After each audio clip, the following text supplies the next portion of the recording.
So apparently, smartphone companies have decided that brightness is the new flex. Forget cameras for a second. The new war is basically who can blind you the hardest with their display. Right now, Google's Pixel 10 Pro and Pro XL are sitting on top with a ridiculous 3,300 nits panel. That's not just bright, that's I can see my text messages from space bright. But Samsung isn't about to let Google hog the spotlight. According to fresh leaks, the Galaxy S26 Ultra might roll in with a brand new display that's thinner, lighter, brighter, and way more efficient than what we got on the S25 Ultra.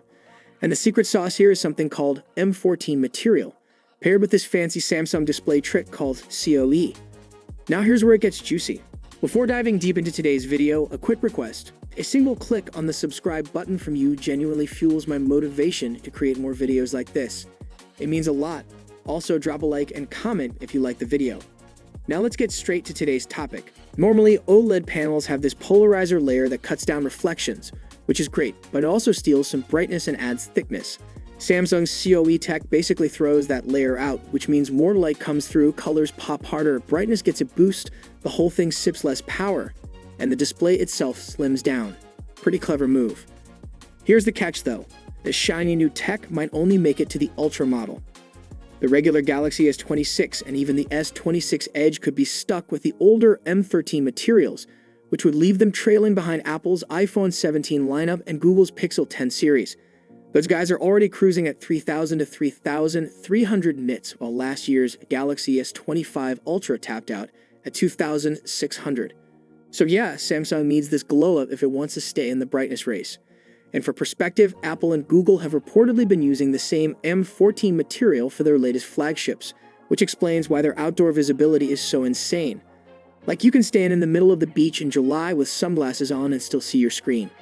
Another underrated win with COE is longevity. Because the display doesn't have to push as hard to hit those crazy brightness levels, it should actually last longer. That's a pretty big deal when you realize how many hours we all spend glued to these things. Samsung's already tested COE on its foldables, starting way back with the Z Fold 3, all the way to the Fold 7. But this would be the first time we see it on a mainstream Ultra device. If they nail this, the Galaxy S26 Ultra could end up being the brightest, most power-efficient flagship display of 2025. But there's one potential curveball, his pen. On the Fold series, Samsung had to drop the digitizer layer to make room for COE, and that killed proper S Pen support. If history repeats here, fans are gonna be mad. Unless Samsung's got some secret workaround up its sleeve.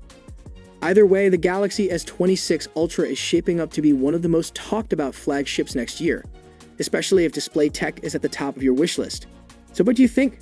Is Samsung finally about to leapfrog Apple and Google in this whole brightness orange race, or will Pixel still hold the crown? Drop your take in the comments and make sure you stick around because the leaks on the S26 series are only just getting started.